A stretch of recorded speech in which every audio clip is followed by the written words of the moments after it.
नमस्कार। इस विशेष बुलेटिन में आप सभी का स्वागत है। मैं हूं जया सिन्हा और मेरे साथ हैं आज सोनिया। शुरुआत करेंगे इस वक्त की हेडलाइंस के साथ। भारत रत्न और पूर्व राष्ट्रपति प्रणब मुखर्जी के पार्थिव शरीर को आज नई दिल्ली में 10 राजाजी मार्ग पर रखा जाएगा सुबह 9 बजे, जहां गणमान्य व्यक्तियों के बाद आम जनता भी दे सकेगी दिवंगत नेता को श्रद्धांजलि। महान राजनेता 84 वर्षीय प्रणब मुखर्जी के निधन पर देश में 7 दिन के राष्ट्रीय शोक की घोषणा। राष्ट्रपति, उपराष्ट्रपति और प्रधानमंत्री सहित देशवासियों ने भारत रत्न और पूर्व राष्ट्रपति प्रणब मुखर्जी के निधन पर जताया शोक। राष्ट्रपति रामनाथ कोविंद ने महामहिम शब्द के इस्तेमाल को रोकने के प्रणब द्वारा के फैसले को बताया ऐतिहासिक। पीएम मोदी ने कहा, बतौर राष्ट्रपति प्रणब मुखर्जी ने राष्ट्रपति भवन को आम नागरिकों के लिए बनाया और सुलभ।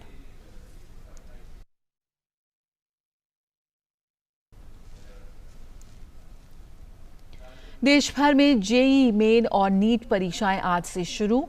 छात्रों की मदद के लिए रेलवे ने उन्हें और उनके अभिभावकों को परीक्षा के दिन मुंबई में लोकल ट्रेन से यात्रा की दी इजाजत।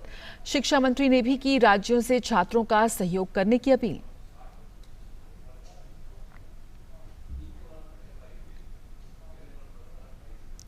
संसद का मानसून सत्र 14 सितंबर से होगा शुरू। 1 अक्टूबर तक चलने वाले सत्र में कोविड-19 के सभी दिशा निर्देशों का रखा जाएगा ध्यान।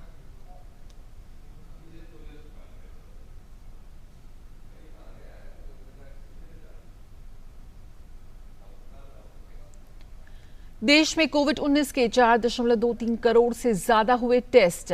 रिकवरी दर हुई 76.63%। मृत्यु दर गिरकर 1.78%।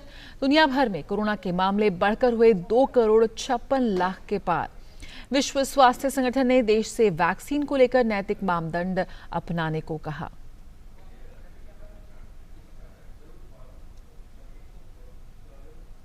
और सबसे पहले भारत रत्न और पूर्व राष्ट्रपति प्रणब मुखर्जी के निधन से जुड़ी खबर देख लेते हैं।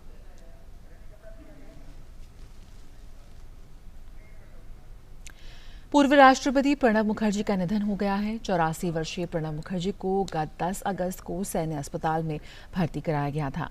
पूर्व राष्ट्रपति के निधन पर 7 दिन के राजकीय शोक की घोषणा की गई है।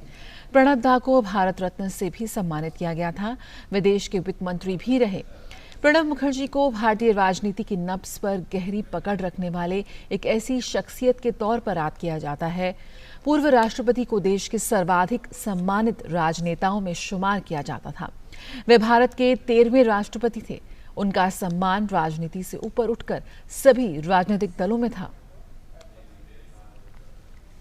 दिवंगत पूर्व राष्ट्रपति के सम्मान के तौर पर 31 अगस्त से 6 सितंबर तक पूरे भारत में 7 दिनों का राजकीय शोक मनाने का फैसला लिया गया है। इस दौरान पूरे भारत में राष्ट्रीय ध्वज झुका दिया जाएगा, जहां नियमित तौर पर उसे फहराया जाता रहा है। राजकीय शोक की इस अवधि के दौरान कोई आधिकारिक मनोरंजन नहीं होगा। पूर्व राष्ट्रपति प्रणब मुखर्जी का पार्थिव शरीर आज सुबह 9 बजे दिल्ली के 10 राजाजी मार्ग स्थित उनके आवास पर श्रद्धांजलि देने के लिए रखा जाएगा। सुबह 9:15 बजे से सुबह 10:15 बजे तक गणमान्य व्यक्तियों द्वारा श्रद्धांजलि दी जाएगी।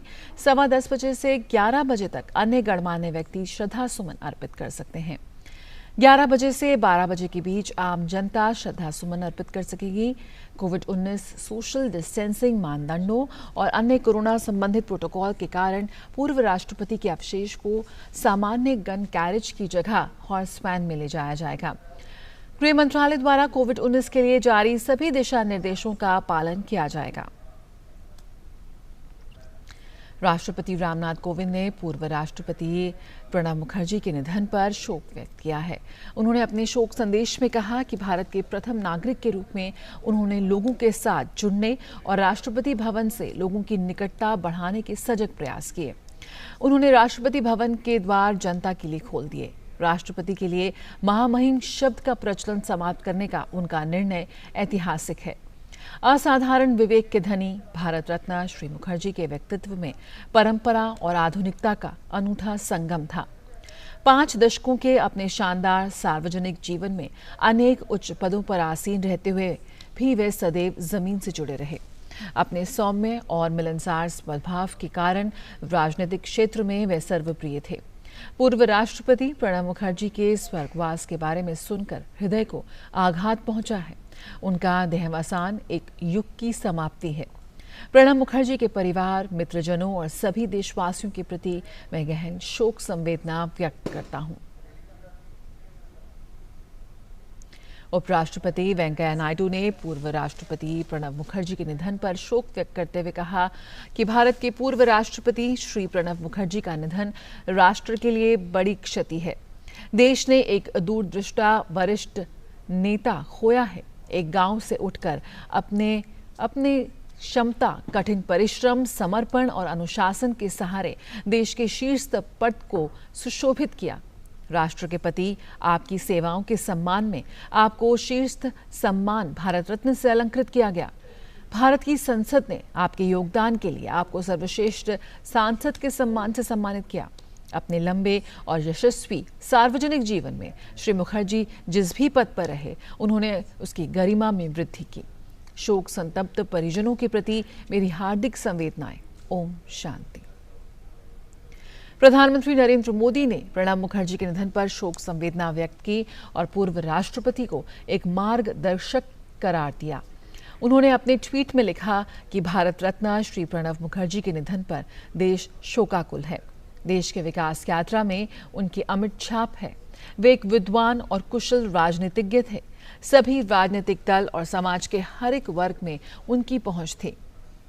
उन्होंने अपने राजनीतिक सफर के दौरान आर्थिक व रणनीतिक मंत्रालयों में योगदान दिया है। वे एक बेहतरीन सांसद थे। भारत के राष्ट्रपति के रूप में उन्होंने आम लोगों की पहुंच राष्ट्रपति भवन में बखूबी बढ़ाई। उन्होंने राष्ट्रपति भवन को अन्वेषण, संस्कृति, विज्ञान और साहित्य का केंद्र बनाया। उनके द्वारा राजनीतिक मामलों पर दी गई सलाह मैं कभी नहीं भूल सकता। साल 2014 में दिल्ली में मैं नया था। पहले दिन से ही मुझे उनका आशीर्वाद, मार्गदर्शन और सहयोग मिला। उनके परिजनों और चाहने वालों के प्रति संवेदना। ओम शांति। वहीं कांग्रेस नेताओं ने भी प्रणब मुखर्जी के निधन पर दुख व्यक्त किया। गुलाम नबी आजाद ने कहा कि देश ने एक बहुमुखी प्रतिभा के धनी व्यक्तित्व को खो दिया है। कांग्रेस नेता कपिल सिब्बल ने कहा कि देश के प्रति उनका योगदान अतुलनीय है।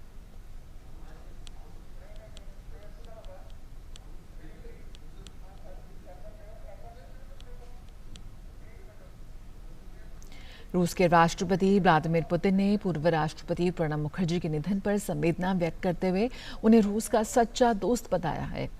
राष्ट्रपति रामनाथ कोविंद और प्रधानमंत्री नरेंद्र मोदी को भेजे अपने संदेश में पुतिन ने कहा कि मुखर्जी भारतीयता और उच्च अंतर्राष्ट्रीय समझ वाले सम्मानित व्यक्ति थे।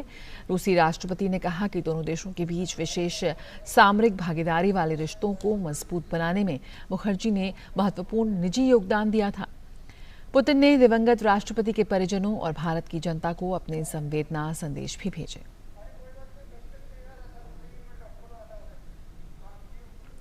कोविड-19 महामारी के बीच जेईई मेन और नीट परीक्षा आज से शुरू होने जा रही है। इस पर सभी छात्रों को परीक्षा केंद्र में सिर्फ एग्जाम से जुड़े नियमों का नहीं, बल्कि कोरोना संक्रमण से बचाव संबंधी दिशा निर्देशों का भी पालन करना होगा। परीक्षा में सबको एक एक सीट छोड़कर बिठाया जाएगा। छात्रों के बीच 6-6 फीट की दूरी रहेगी। केंद्रीय शिक्षा मंत्री रमेश पोखरियाल निशंक ने जेईई परीक्षा के विद्यार्थियों को शुभकामनाएं दी हैं। उन्होंने सभी राज्यों से परीक्षा के लिए छात्रों का सहयोग करने को कहा है।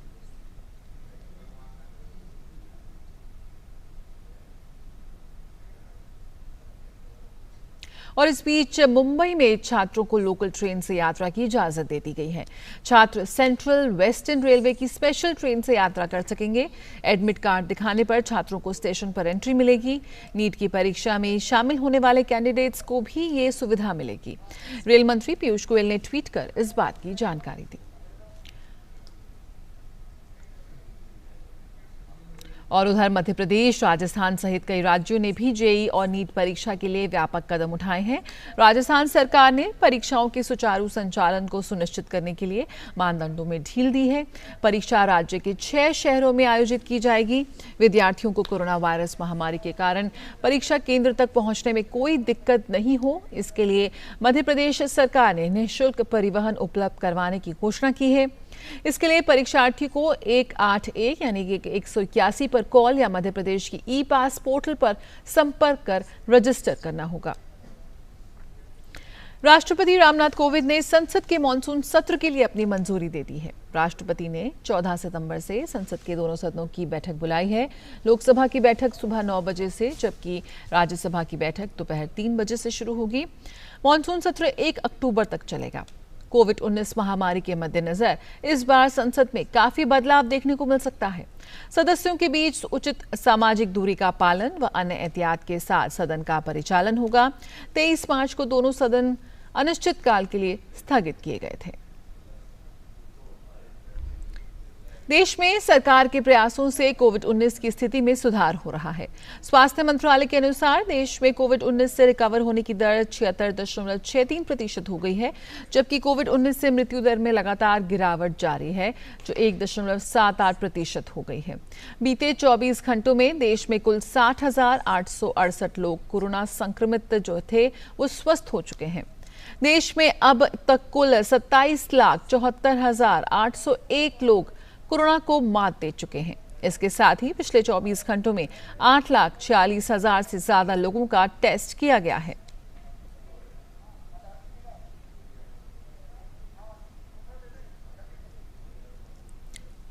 और इस बीच देश में कोरोना वायरस के नमूनों की जांच का आंकड़ा 4,23,00,000 से अधिक हो चुका है।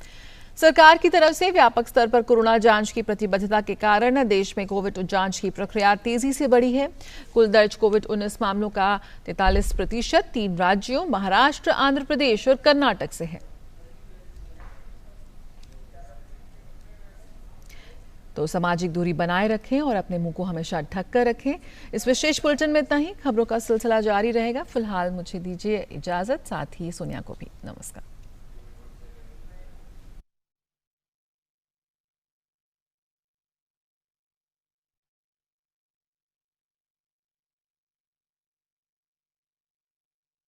समाचार के सह प्रायोजक थे वंडर सीमेंट, एक परफेक्ट शुरुआत।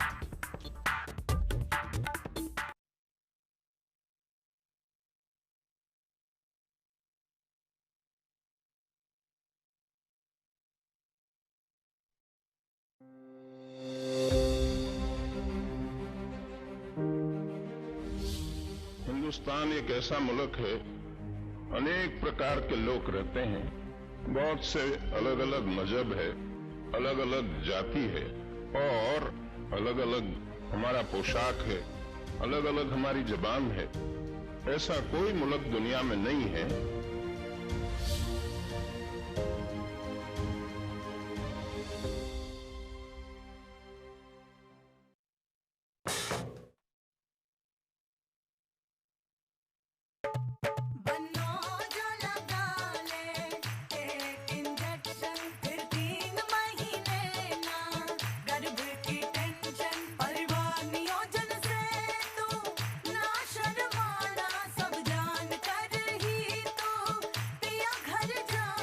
आधुनिक और आसान होते जा रहे हैं परिवार नियोजन के साधन, जैसे नया MPA इंजेक्शन। फोन करें और पाएं परिवार नियोजन से जुड़ी हर जानकारी। जोड़ी जिम्मेदार जो प्लान करे परिवार।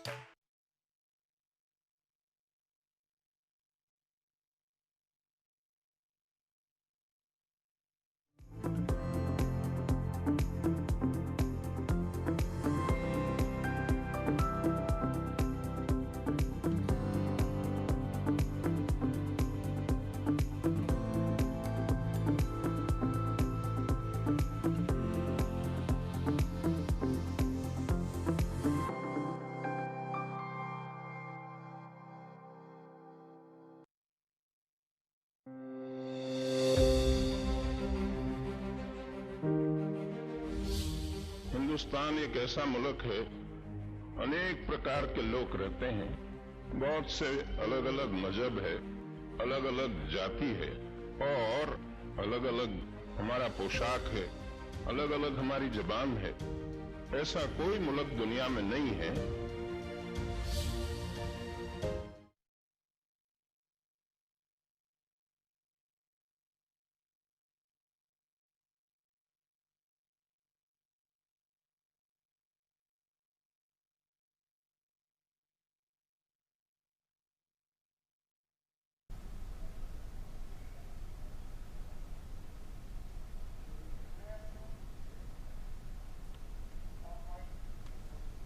भारत रत्नालंकरेण अलंकृतो पूर्व राष्ट्रपतिः डॉक्टर प्रणब मुखर्जी निधनम् उपगतः। तदीयं पार्थिवशरीरम् अद्य नवदिल्लीस्थे 10 राजाजी मार्ग इत्यत्र प्रातः 9 वादने अन्तिमदर्शनाय स्थापयिष्यति। गणमान्यजनानन्तरं सामान्यजनाः दिवंगते नेत्रे अर्पयिष्यन्ते श्रद्धाञ्जलिः।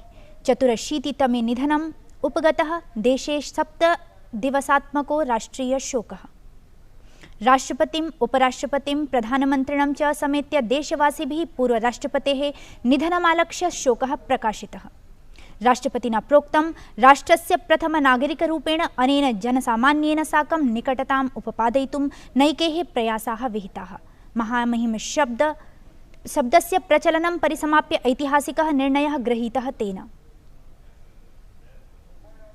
देशे संयुक्त प्रवेश परीक्षा संयुक्त पात्रता प्रवेश परीक्षा च प्रारब्धा। छात्राणां साहाय्याय रेल प्रशासनेन रेल यात्रा सौविध्यम् उपकल्पितम्।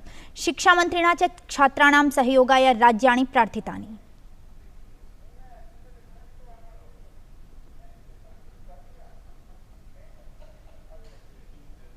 संसदः प्राविट् सत्रम् अद्य मासस्य 14 दिनाङ्कात् आरप्स्यते। अक्टोबर् मासस्य प्रथमदिनाङ्कं यावत् प्रचाल्यमाणे अस्मिन् सत्रे कोविड-19 इति वैश्विकसङ्क्रमणाय विशेषावधानताः विधास्यन्ते।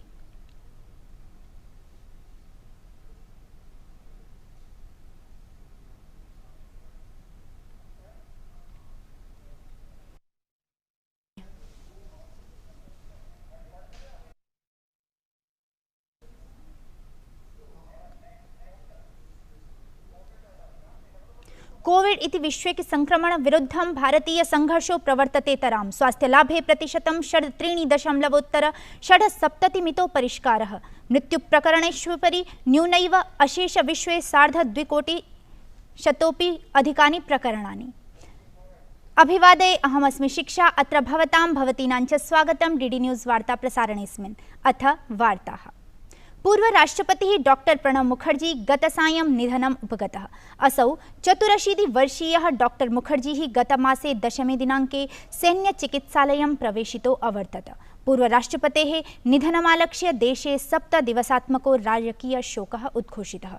अस्मिन् अवधौ राष्ट्रीय त्रिवार्णिको ध्वजो अधोमुखी भविष्यति। डॉक्टर मुखर्जी भारत रत्नम् इति सर्वोच्च नागरिक सम्मानेन सम्मानितः आसीत्।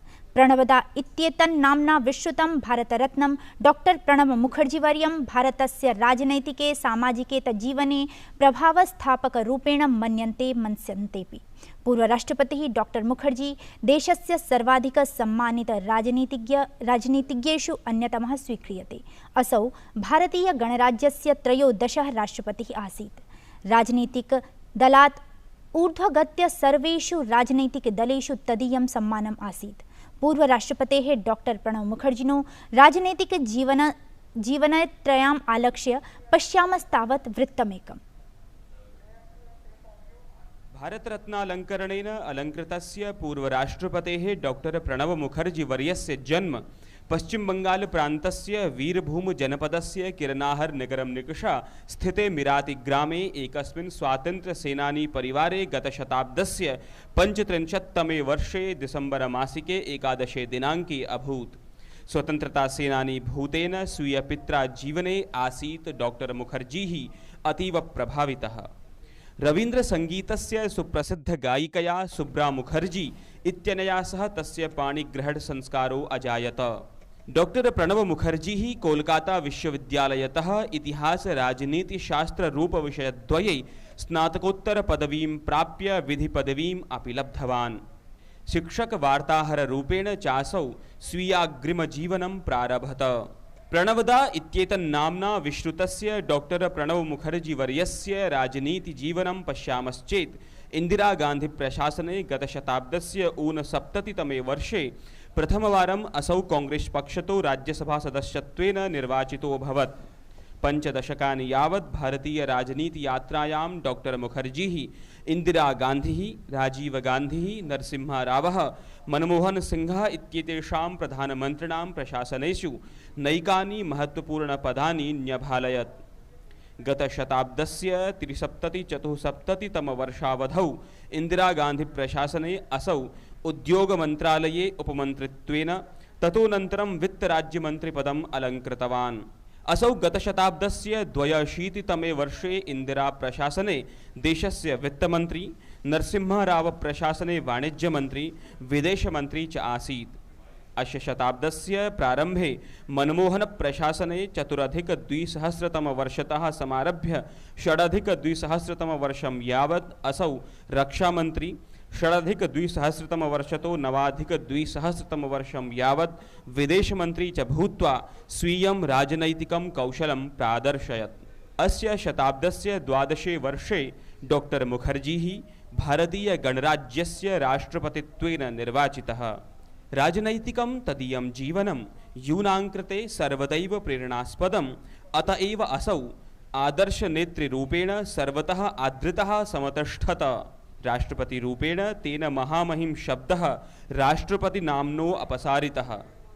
डॉक्टर प्रणव मुखर्जी नैकैः अलङ्करणैः अपि अलङ्कृतो जातः। गतवर्षे राष्ट्रसेवायै असौ भारतरत्नम् इति सर्वोच्च नागरिकसम्मानेन सभाजितः आसीत्। अपरतः 8अधिक-2000तमवर्षे पद्मविभूषणेन, गतशताब्दस्य 97तमे वर्षे श्रेष्ठ सांसद सम्मानेन, अस्य शताब्दस्य 11 च वर्षे श्रेष्ठ प्रशासकरूपेण च डॉक्टर प्रणव मुखर्जी सम्मानितः आसीत्। तस्य सुदीर्घः राजनीतिजीवनकालः आसीत् चक्रारपङ्क्तिरिव। एकस्मिन् समये कांग्रेस दले तस्य उपेक्षा जाता। राजीव गांधी कार्यकाले प्रणव मुखर्जी वर्यस्य राजनीतिजीवनं तत्कृते सर्वाधिक काठिन्यपरम् इति प्रोच्यते। केन्द्रीय मंत्रिमंडलीय स्तरीय पदात् अपसार्य प्रदेश कांग्रेस समित्यै कार्याणि समाचरितुं पश्चिम बंगालं प्रति प्रेषितः आसीत् असौ। अपि च उपेक्षया खिन्नः असौ कांग्रेस हस्तं विहाय राष्ट्रीय समाजवादी कांग्रेस इत्येतन्नाम्ना पृथक् राजनैतिकं दलं निर्मितवान्। यद्यपि किञ्चित् कालानन्तरं पुनरेकवारं तद्दलं कांग्रेस दले समाविष्टम्।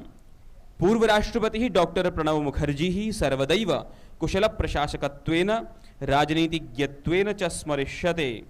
अन्ताराष्ट्रीय मुद्राकोशः, विश्वबैङ्कम्, एशिया क्षेत्रीय विकास बैंकम्, अफ्रीका विकास बैंकम् इत्येतेषां निदेशकमण्डले कार्यं विदधानो डॉक्टर मुखर्जी गतशताब्दस्य 82तमे वर्षे, 83तमे वर्षे, 84तमे च वर्षे राष्ट्रमण्डलवित्तमन्त्रिणां सम्मेलने भारतीय प्रतिनिधिमण्डलस्य प्रातिनिधित्वं व्यदधात्।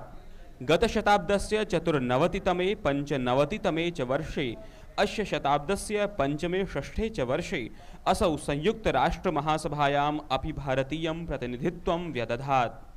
गतशताब्दस्य 95तमे वर्षे ऑकलैंड इत्यत्र समायोजिते राष्ट्रमण्डलदेशीयप्रमुखाणां सम्मेलने अपि च समूहनिरपेक्षदेशानां वित्तमन्त्रिसम्मेलने डॉक्टर मुखर्जी भारतस्य प्रतिनिधित्वम् अकरोत्।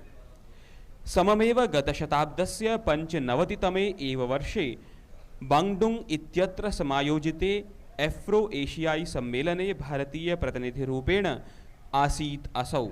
गतशताब्दस्य 7मे दशके क्षेत्रीय विकास बैंकानां संघटने, 8मे दशके च एक्सिम बैंकस्य नार्बार्ड संघटने अपि डॉक्टर मुखर्जी वर्यस्य अग्रणी भूमिका आसीत्। वित्तमन्त्रिपदासीनेन डॉक्टर मुखर्जी वर्येण एव मनमोहन सिंहः भारतीय रिजर्व बैंकस्य मुख्य नियंत्रको नियुक्तः आसीत्। अस्य शताब्दस्य 4थवर्षतः आरभ्य 14 वर्षं यावत् डॉक्टर प्रणव मुखर्जी संयुक्त प्रगतिशील संयुत्याः संकटमोचक भूमिकाम् अपि न्यभालयत्। असौ संयुक्त प्रगतिशील संयुति प्रशासनस्य प्रमुख नीतिगत निर्णयानां सूत्रधारत्वेन स्वीक्रियते।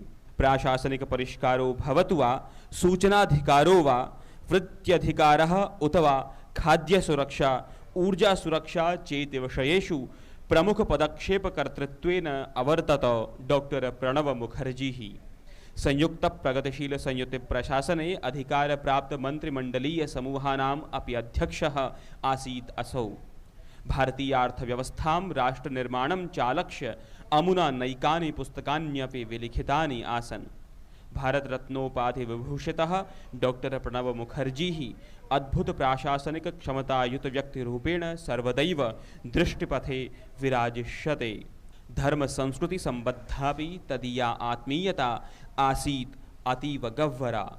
राष्ट्रं सर्वदा भारतरत्नं डॉक्टर प्रणव मुखर्जी वर्यं राष्ट्रस्य राजनैतिके सामाजिके च जीवने प्रभावस्थापक रूपेण मन्यते अपि। दूरदर्शन वार्ता पक्षतः भारत रत्न सम्मानान् विदाय डॉक्टर प्रणव मुखर्जी वर्याय समर्प्यते विनम्र श्रद्धांजलिः। वार्तावृत्तं डीडी न्यूज़।